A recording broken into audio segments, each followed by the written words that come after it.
Join me and the bunny as we travel up to Loughborough in Leicestershire and stay for 2 nights at the 4-star Burleigh Court Hotel. We take a look at the hotel in detail, give a room tour and one of the hotel, tell you about the food and drink we had, and of the walk around the university grounds to a great coffee shop. Hello and welcome to another Bunny and Teddy video diary, and in this one I'm going to tell you how we went away for a 2-night stay somewhere in the UK. But before I do, if you do enjoy this video, please give it a thumbs up, share it with family and friends, and please leave a comment. We've got quite a few travel videos on our channel and there will be more to come this year, so please subscribe and hit the bell so you don't miss a thing. So on to this video where we stayed for 2 nights with breakfast at the Burleigh Court Hotel by Imago, which is just south of the market town of Loughborough, Leicestershire. Now if you know us well enough through this channel,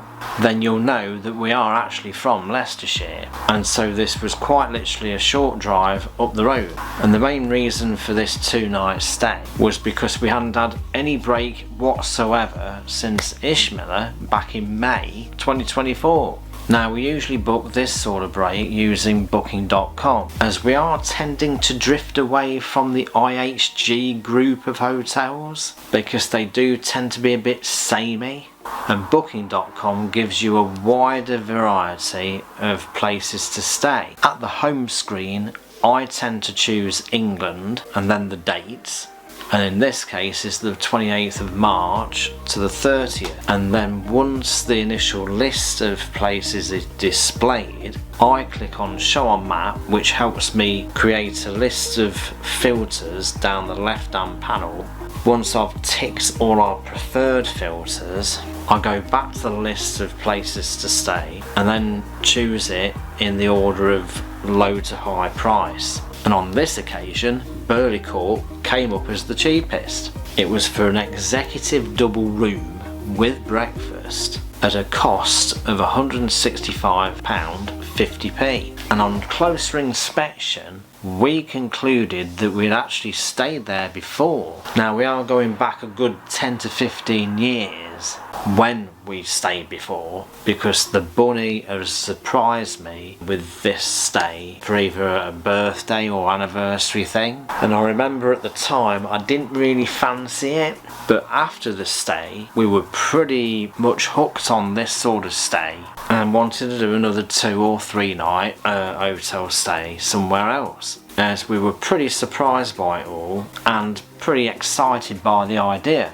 Back then the hotel was strictly an Imago hotel and very much geared up for business people and other work related stuff, because they were all out like having meetings and conferences and the like. But there were other function rooms for wedding receptions, etc. And I do believe, as I say, this Imago hotel kicked off the whole concept for us, and unfortunately it was well before the channel kicked off. Now going back to the booking of this year, I always pay by PayPal and have done for years, and I received the usual emails of confirming the booking, starting with one on the 23rd of February, which was a good month before we were actually going. We got another confirming the arrival, well, the time of arrival for us to check in that same night. Come the 25th of March, I got another email from the hotel through booking.com telling us general information about the hotel for when we get there. Now the same day, booking.com then told us that they were going to be charging our car, and that's probably the first indicator of something not right, something was going wrong, because I'm not sure why I got this email, because we use PayPal and I can't remember receiving that sort of email before. Early morning on the 26th I get a reminder email of our trip coming up, but come lunchtime PayPal had failed and booking.com wanted paying. Then at midday on the 27th, which is the day before we go, I get another email stating the booking was cancelled. Now at this point I have to confess that I don't really read emails every day, but with this incident happening, I will do in the future. And indeed, if it wasn't for me looking for another email on my phone while I was at work, I wouldn't have seen the cancellation email, and we would have gone off to the hotel to try and check in without even having a booking.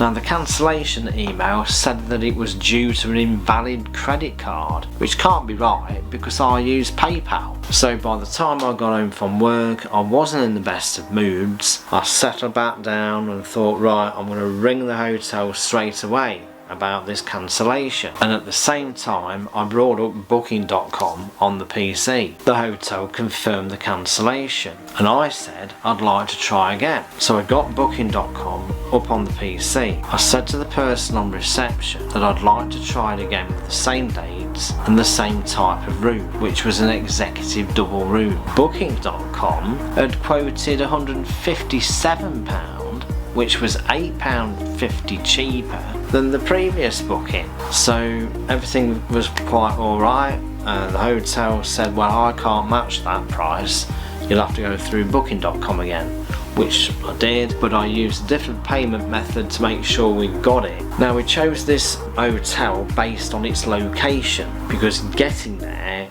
is a doddle for us. I take the M1, come off at junction 23 and then take the A512 down to the second roundabout, turning right onto Holywell Way. Now, before you reach the next roundabout on Holywell Way, you are presented with this barrier and a kiosk and a man behind the desk in there asking you what you want to be doing, what's your business there. And as you approach this kiosk, you will be presented with a sign stating that you are entering Loughborough University grounds. But we just told him that we were staying at the hotel and he just led us through. Now you turn left to the next roundabout and then you are greeted with this huge big blue building that's standing there next to another massive building with a little driveway sort of thing, and we thought this has got to be it. So we turned right to go up that, thinking that we were actually driving into the car park, but it wasn't the car park.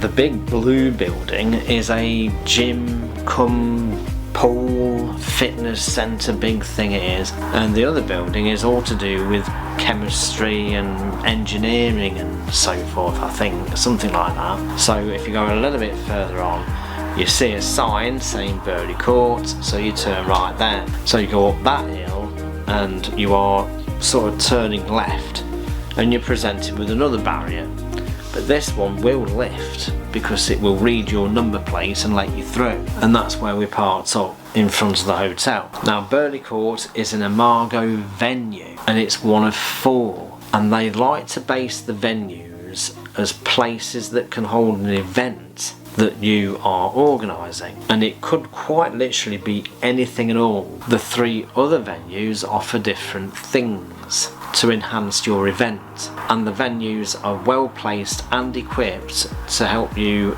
create your own event and give you what you need. Now, I'm not advertising here, I'm just highlighting the fact that each of these venues was pretty impressive and very good at what they do. However, we wouldn't really consider stopping at any of the 3 because they are event hotels. Now, if Imago wanted to invite us to any of the other 3 venues just to stay for a night or 2, just to check them out, we won't say no. Call me. As previously mentioned, I said that the Imago, the hotel, as before, when we first went, was strictly for like business conferences and that sort of people, and although there must have been other refurbishments since we went, it wasn't until January 2024 when it had the big refurb. Brand and design agency Harrison of London has transformed the spaces in the hotel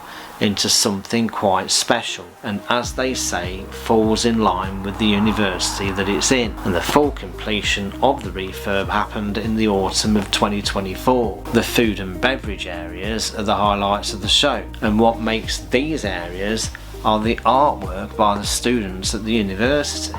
The restaurant, 50th Street, has received an extension and is very well thought of by the hotel, its staff and customers, and indeed the whole project was inspired by the university's engineering and fine arts departments. Jess Barton, for example, is one of the artists that has contributed to the 50th Street vibe. Carney and Scott's bar was opened by none other than two lionesses, Karen Carney and Jill Scott. This was very much in line with the university's sporting heritage. So we were very much looking forward to sampling all this new stuff that the hotel now has to offer. Checking in was a joy. There is a member of staff on hand to help you check in using one of these lectern and screens that was confirming your booking. Now, although she said, as I was looking at the screen, that we'd got a double room, the screen said executive double room, and if you look at the emails we got, both bookings were for an executive double room. So thinking no more of that, she then showed me the screen to check in the car with its number plate. Now apparently as you do this, you've got to also choose the amount of nights you're going to be there, or indeed days that you're going to be parked in the car park. Now I can't remember the screen stating this. So 2 weeks later I received this. It's a parking charge notice from Apcoa Parking, and they are the company that look after the hotel's car park. And it says that on the 30th of March 2025 I hadn't got a valid permit to park there, and it was taken at 10:48 in the morning. I don't understand that, because I was parked there on the 28th at, I wonder if that's when we left. That would be when we left actually, because we parked up about 4:30 on the 28th of March and we left about 10:48 on the 30th of March, which was Mother's Day effectively. That's when they got me, when I left the car park. Now just to break in there as well, you can actually park there, well check out should I say, up to 12 o'clock noon at weekends. Anyway, these people wanted 50 quid, but I rang the hotel and explained the situation, the fact that we were leaving there, and the fact that I hadn't probably stated how long we were there for on that screen when at check-in. And the receptionist, the girl there, she kindly told me, don't worry about it, I'll sort it out, you'll be free of that notice. And it's now the 4th of May as I'm recording this, and indeed I haven't received any further problem from Apcoa. So don't do as I do, check that screen about how many days you're going to be parked up in their car park when you're checking in your number plate. Now onto the room. I booked an executive double room, and when we got inside this room I had to question this with myself more than anything. The thing is, hotels do tend to use this terminology on the types of rooms they've got. I'm sure you'd probably agree with me that who knows what an executive double room should really have in it. What should you expect to see? So I googled it and it came up with this list showing all the proper features that Google expects an executive double room to have. So with this in mind, let's go to our room tour first just to see what our executive double room actually had in it. Right, now for the room tour, and you probably noticed that we've actually used the room. So this is the day of leaving, so we've used the room. We're going to give you an idea of how it was rather than how it is when you first come in. So start with the bathroom. As you can see, it's a long counter space here with sink, tissues at the far end and shaving points, heated towel rail which is nice, big mirror which is also nice, you can hear the fan going. You've got complimentary toiletries and shampoo, which is conditioning, and shower gel, so be kind is the labelling there. The door is damaged at the bottom, flaky paint. Now one of the towers was like this, and we found later on that behind it is the shower tray mat for like non-slip thing in its own bag. Be mindful of that, otherwise it's just one of those foot towel things that you have. That was rolled up where it is now. Big shower tray, no bath, and the shower operating with the knob at the top and then the temperature at the bottom. You've got that tray for shower gel or whatever, and then the shower head is there, and it was very nice shower. Toilet normal, but the flush didn't work properly, so be mindful of long and short flushes. At the moment it's the short flush that works. While we've been staying, it's been the long flush as well, which was working. One or two marks around, but you know, within normal parameters, so shall we say. Another long dressing mirror here. This towel is on a hook. You can put whatever you like on that hook. Now, we didn't notice till later on, this is why we were doing the tour now really. We've got the ironing board in here, so hopefully you can see that, but it's the other side that houses the hairdryer in this bag, and the iron should I say, there. And then you've got other shelves at top and bottom as well, for something that you might like to put. You've got your luggage space there, and shoe rack if you like, or shelf. Ample hanging space. You can even put a suitcase on top as well. Fairly sizable TV, but it's not smart. In fact, it's not smart at all, because you can't get any programming unless you pan all the way through the channels to the BBC channel that has your local news. As you can see, we're packing away a lot of stuff, but you can see how long this counter space is with the tea and coffee at this far end. This cupboard houses a fan. You've got other power points here. I like the USB point there. Nice desk lamp, big mirror again. The view is of the car park, shan't bother with that really. Nothing special about that. And then moving round this, you've got a chair here at this bit, but the only seating area is this other chair and a little table. You do have a fridge and a bedside table. Reading lamp is here with power points again, light switch. But the other bedside table, as you walk around this huge king size bed, there's the other reading lamp there, which is much closer to the bed than the other one. And then you got more light switches and power point with a USB point there. Bedside table. Nice plush carpet, really nice plush carpet. It's a pretty clean room, and as you can see, there's the bed there, big bed. Little bits and pieces about the room, little marks here and there. I don't know whether you can see them, but I mean it comes with a room really, isn't it, once it's been used a lot. This mural is very sweet with the little light below it. There is no controlling of the lights, as in the only separate lights are the bedside lights. There's just one switch that operates these lights here on the ceiling, this light here, and as I say, the lights below the mural there. That's your room, but does it make it an executive double?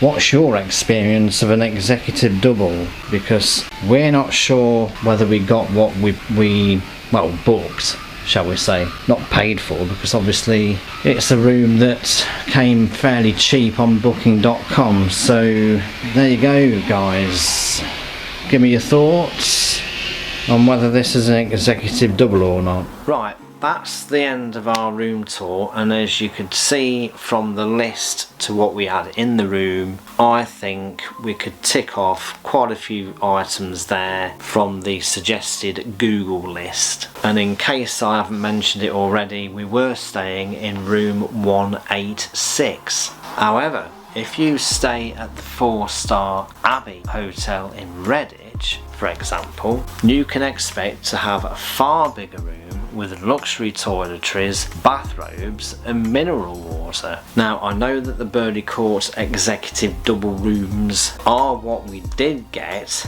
because their website shows photos of executive double rooms rooms that looked like ours. And then there's a YouTube video made by a grumpy businessman who stayed in one that is the mirror image of our room. So when you do book a hotel and an executive double room, you might want to make sure that you're getting your money's worth by checking out the features of the room that you're booking.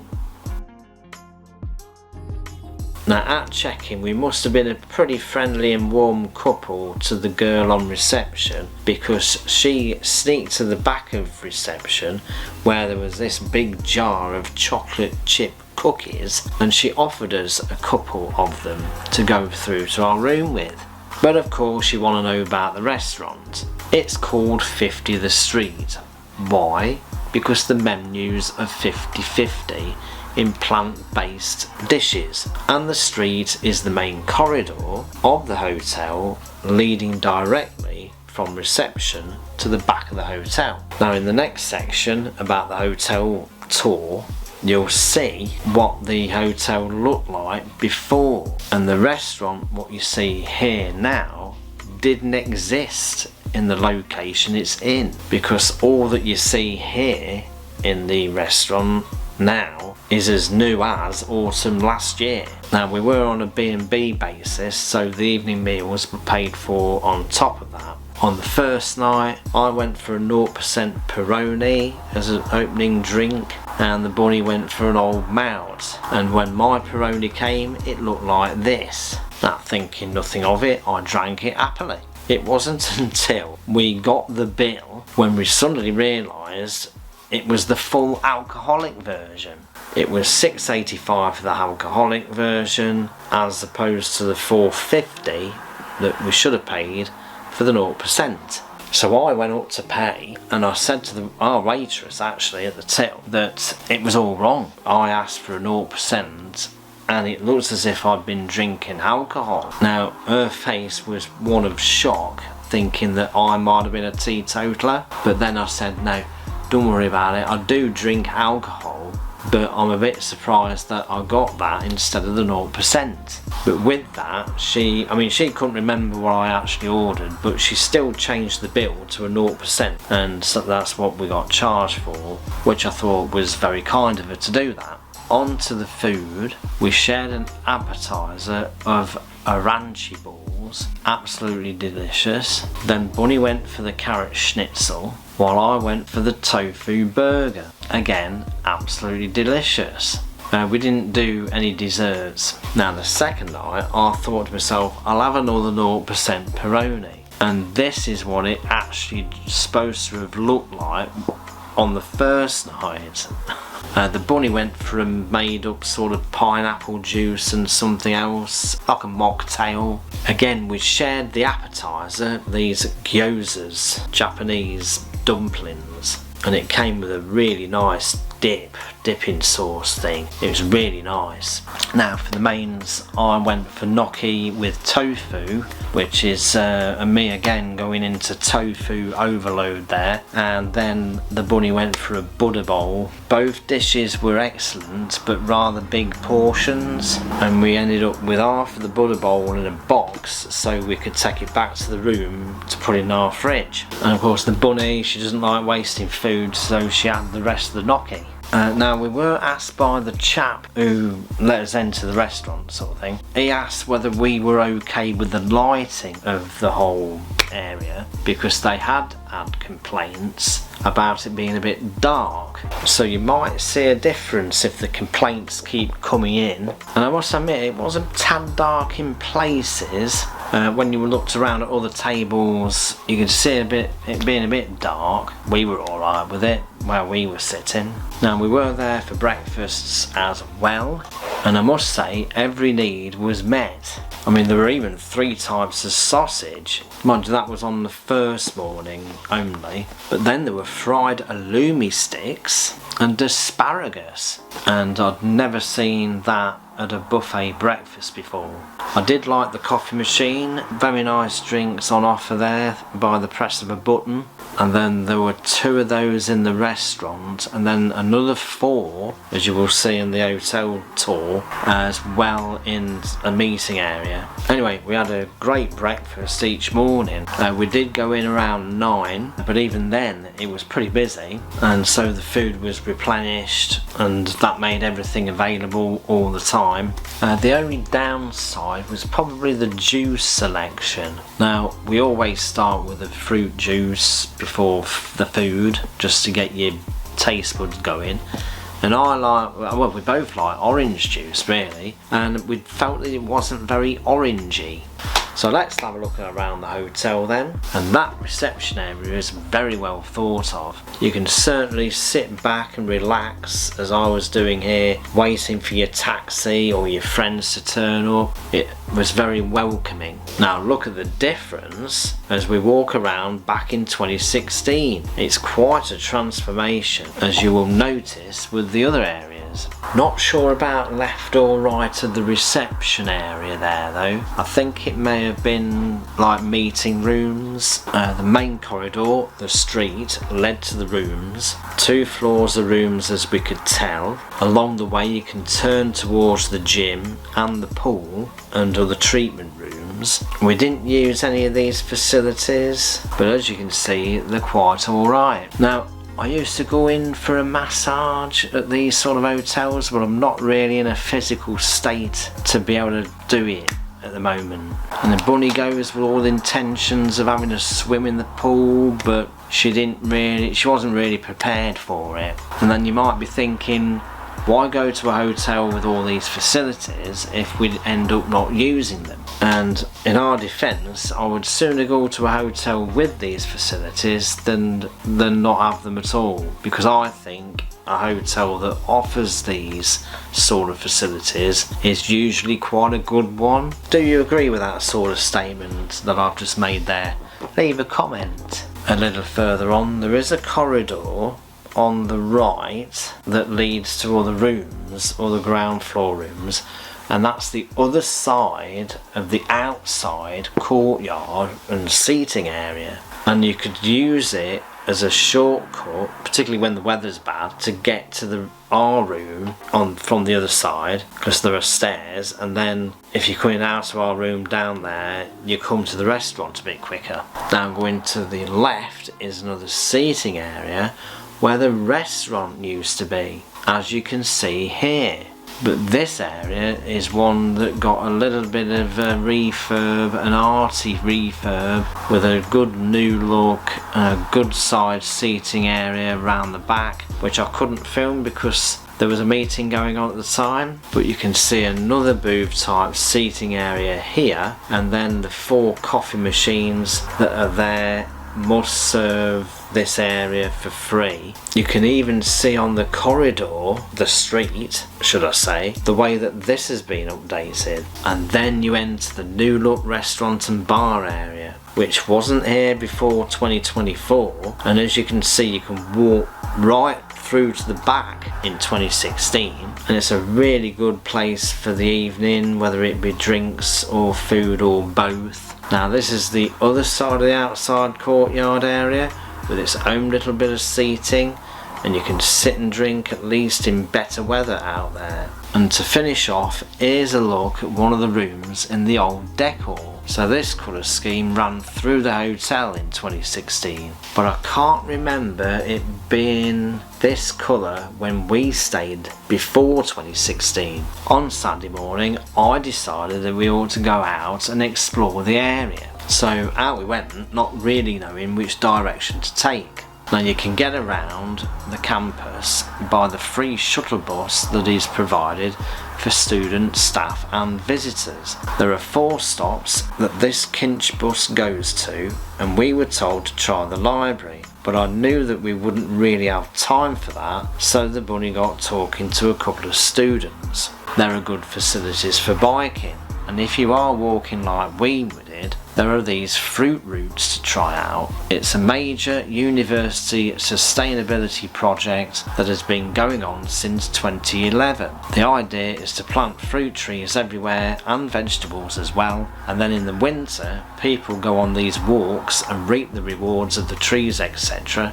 and get together and enjoy it all. Meanwhile, the bunny was getting information off these students where to walk. There are 2 woodlands to explore if you feel up to it. There's Burleigh Wood Nature Reserve nearer to the hotel, but then there's just a short drive away is Boothwood. But we were after coffee in the end, and both students suggested Bom Bom. And it was a pleasant afternoon to stroll around the place.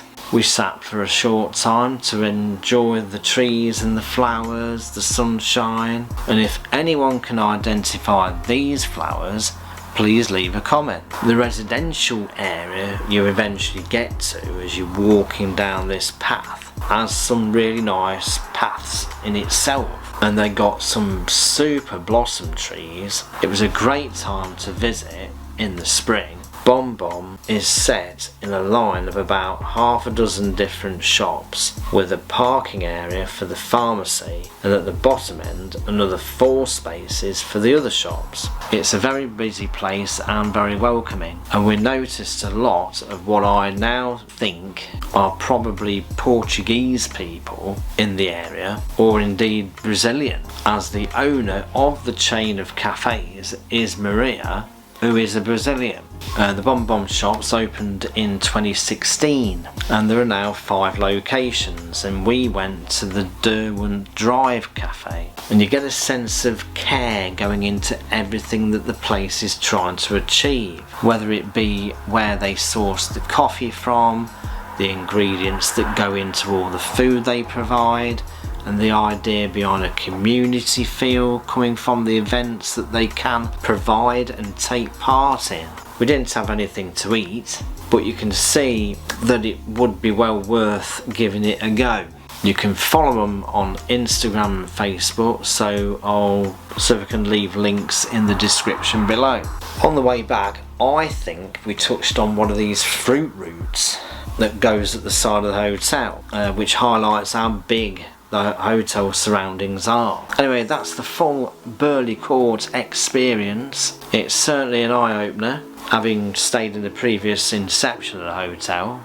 We enjoyed everything about the place. We may well return a little better prepared, shall we say, in terms of bunny swimming, for example. We shall have to look out for some deals on booking.com, because the actual prices of the rooms through the hotel are a lot more expensive. If we do stay again, we hope that the restaurant changes its menu so that we can taste something different, because we were impressed with the food on offer, but we do like to try new things as well, especially that sort of restaurant. And is it your idea of an executive double room?